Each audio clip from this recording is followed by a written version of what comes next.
On va aborder un peu plus précisément, mais de manière un peu indirecte, ce match contre Laval, avec un point historique. Il vous aura pas échappé que le début de match du GF38 a été exceptionnel, hein. On peut employer le terme exceptionnel, puisqu'on est dans de l'exception avec 3 buts en 10 minutes. Alors moi personnellement sur place, c'est vrai que c'est une question qu'on s'est beaucoup posée en tribune de presse. Il y a des copains de ma Ligue 2 aussi qui ont demandé depuis quand Grenoble n'avait pas marqué 3 buts en première mi-temps.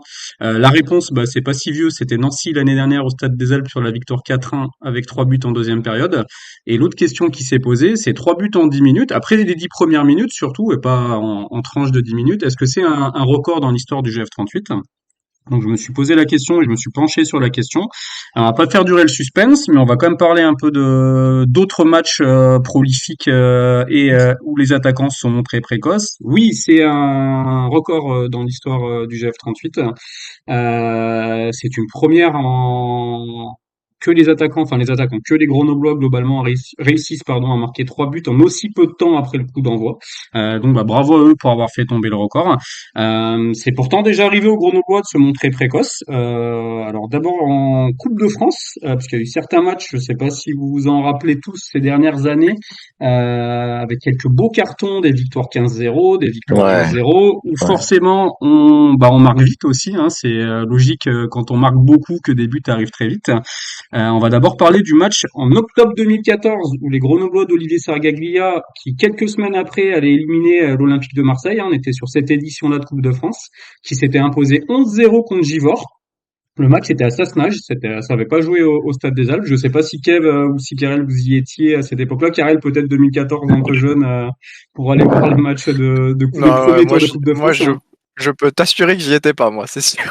Kev peut-être toi ça te dit quelque Non, chose moi, ou j'y étais pas, mais je sais qu'on avait mis de beaux cartons époque CFA, déjà enfin CFA 2, CFA, déjà oui. qu'on marchait sur la CFA 2, alors quand on affrontait des R2, des équipes comme ça, je sais qu'il y a eu des très très gros cartons. Ouais. Un Alors peu là comme Givors Nancy a c'est fait ce week-end en coupe. exactement, ils ont gagné 17-0 Nancy. Là, contre Givors, c'était 11-0. Bah, d'ailleurs, je ferai un article avec le résumé vidéo du match. Donc, bah, si vous n'y étiez pas au match ou si vous avez envie de voir un peu à quoi ressemblait le GF38 de l'époque, bah, vous pourrez aller voir le résumé sur l'article. Et sur ce match-là, il avait fallu 17 minutes aux Grenoblois pour marquer 3 buts, donc quand même 7 minutes de plus que ce samedi. Et les buts, c'était Samir Diri, c'était Nassim Makrour et c'était Selim Ben Griba. Alors, je pense que les deux derniers vont parler à absolument tout le monde. Samir Diri, c'était un milieu de terrain qui était arrivé cette saison-là, qui était très talentueux. On l'a pas gardé longtemps, mais voilà, il avait vraiment quelque chose.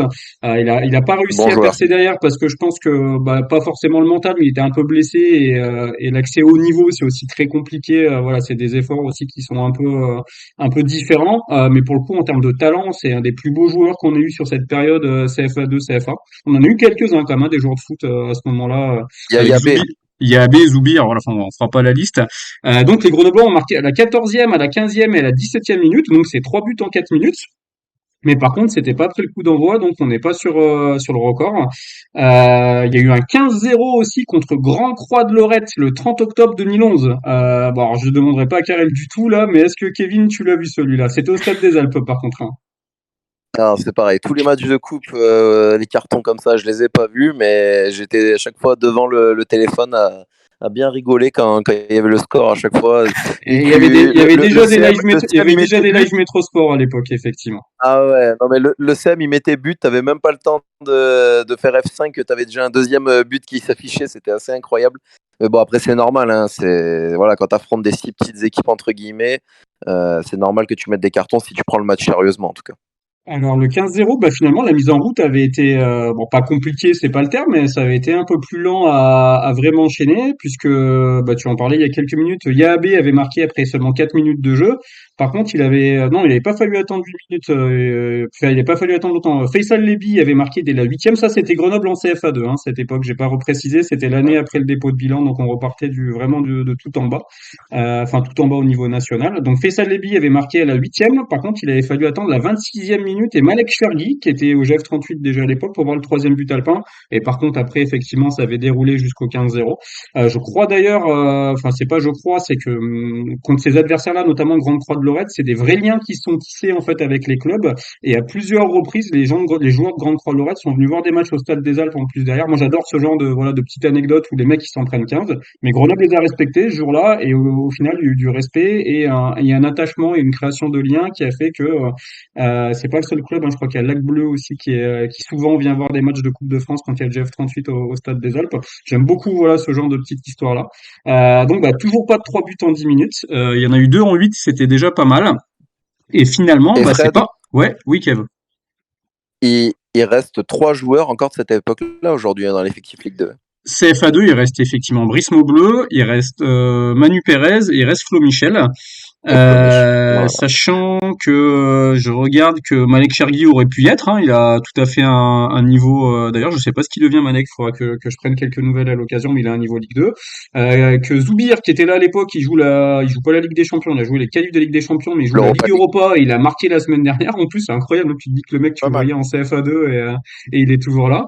Et après, est-ce qu'on a d'autres qui naviguent un tout petit peu, qui naviguent un tout petit peu dans le coin? C'est peut-être plus difficile sur les compositions. Il y en a beaucoup, on sait pas trop ce qu'ils sont devenus. Bon, il y en a qui ont pris leur retraite, hein, Céline Bengreba, Fabien Tissot-Rossé, des joueurs un peu plus âgés, voilà, qu'on arrête avec le foot. Mais oui, quand tu prends un peu de recul, tu te dis, 12 ans après, t'as encore 3 mecs qui sont dans l'effectif Ligue 2, c'est assez impressionnant. Ouais, j'étais en train Ruben, de. c'était époque CFA, hein. Il a pas fait la CFA2, ou alors il nous a rejoint en janvier, je sais plus. Qui Ruben donc, Aguilar. non, Ruben Aguilar, Ruben Aguilar. il arrive même après la 2 ou 3e saison de CFA seulement. Il n'arrive pas à la toute première saison de CFA, mais effectivement, on a eu Ruben Aguilar aussi. Et un Ruben Aguilar qui a mis du temps à s'imposer, qui jouait beaucoup avec la réserve les premiers mois en plus. C'est pas non plus le Ruben Aguilar qui marchait sur l'eau. Voilà, ça, il s'est bien battu et il a rien lâché, donc il est devenu titulaire au fur et à mesure. Mais les premiers temps, il jouait comme, je crois que la réserve était en R2 en plus à l'époque. C'était même pas du régional 1, donc le retour n'a pas été facile, mais comme quoi, quand on ne lâche pas, à l'image de Flomich, hein, qui a eu un parcours après, qui est resté de longues années pardon, à Bourgoin en N3, quand on lâche pas, on finit toujours par y arriver quand on a bien évidemment aussi un peu de talent de base.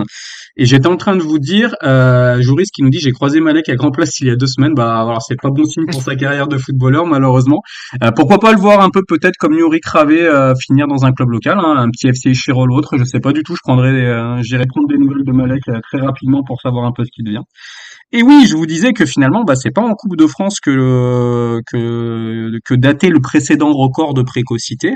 On a eu aussi quelques matchs où les attaquants grenoblois ou les grenoblois sont montrés très rapides à trouver l'ouverture. Il y en a un dont vous vous souvenez par contre, même si vous étiez pas au stade, sûrement tous, c'était la victoire 5-0 contre l'AJ Auxerre. C'était en Ligue 1. C'est l'année malheureusement où Grenoble Magnifique. fait une saison terrible en termes Ah de oui. classement avec les 11 défaites de suite. Et c'est l'année où Auxerre finit quand même en qualifié en Ligue des Champions. C'est-à-dire qu'on aura mis 5 au Stade des Alpes cette année-là. C'est très improbable. Et de mémoire, j'ai pas vérifié, mais je crois qu'Auxerre était la meilleure défense de Ligue 1 en plus cette année-là. Donc C'est vraiment vrai. le score qui est Et voilà. incroyable. Et ils étaient sur une super série en plus avant d'arriver. Terrassé par le GF. Et on avait 2 buts dans les 10 premières minutes, signés Ljuboja et Accro. Donc Accro, il a à la fois marqué en Coupe de France en 2014, en 2008 en Ligue 1. Enfin voilà, il est toujours dans les bons coups, Nassim, à ce niveau-là. Et par contre, Matsui avait marqué le troisième but seulement avec des gros guillemets hein, à la 38e, je regarde, non, à la 36e minute, pardon. Ça veut dire qu'on menait quand même 3-0 contre Auxerre après 36 minutes de jeu cette année-là. Et on n'avait pas vu beaucoup de raisons d'être heureux hein, cette année-là, au Stade des Alpes comme à l'extérieur d'ailleurs. Donc voilà, je pense que les supporters grenoblois, ce match-là, comme celui contre Paris gagné 4-0 un mardi soir de Ligue 4-0, des j'allais te le Champions, dire. voilà. C'est les 2 matchs voilà que les supporters en côté positif vont conserver de cette saison très difficile. Et là, je vais remonter encore un peu plus loin pour ce qui était le record jusque-là en fait. Alors là, c'est sûr que Karel n'y était pas, il était à peine né de toute façon. Kevin, il devait pas être bien vieux non plus. C'était le 5 octobre 2002. Kev, t'avais quel âge à ce moment-là? 10 ans. Ouais, bon, ouais, peut-être en fait, hein, il y avait une possibilité. Donc c'était il y a tout juste 20 ans en plus. Donc c'était le 20e, quasiment le 20e anniversaire le soir de la victoire contre Laval. Et c'était une victoire 6-1 contre Clermont. Non, c'était pas au Stade des Alpes, hein. Le Stade des Mhm. Alpes n'existait pas, bien évidemment. C'était à l'Hédiguerre. Ouais, Il y avait hier. 4-1 à la mi-temps, donc on avait mis 4 buts en une mi-temps, mieux que ce qu'on a fait contre Laval. Et les premiers buts en tout cas, avaient été signés Julien François. Alors là, pareil, je pense que les trois noms vont vous parler dans tous les cas, même si vous n'avez pas vu le match. Donc Julien François à la deuxième minute, Robert Malm à la 10e minute, qui Ah, commente maintenant Eh la bien, numéro, qui est voilà, qui commente la Ligue 2 à BIN aujourd'hui, Robert Malm. Et le troisième but, il doit y c'était avoir Serge. Horace. Et ben voilà, Sergio Roras à la 13e minute. C'est-à-dire qu'à cette époque-là, le GF38 avait mis 3 buts en 13 minutes. Ce pas qui était mal. déjà assez exceptionnel, hein, C'est on va pas pas se mal, ouais. mentir, ouais, c'était déjà pas mal, avec des buteurs, on va dire un peu iconiques en plus dans l'histoire du club, donc voilà, c'est vraiment une victoire pardon marquante. Pour conclure sur ce petit aspect historique, pardon, ça a été long comme petit aspect, comme petite parenthèse, mais on va dire bravo à Bamba et à Gaspard, qui viennent de s'inscrire dans l'histoire du club grâce à leurs 3 buts en l'espace de 10 minutes. Et là, je pense que c'est un record, 3 buts en 10 minutes qui va être compliqué à battre, hein, quand même.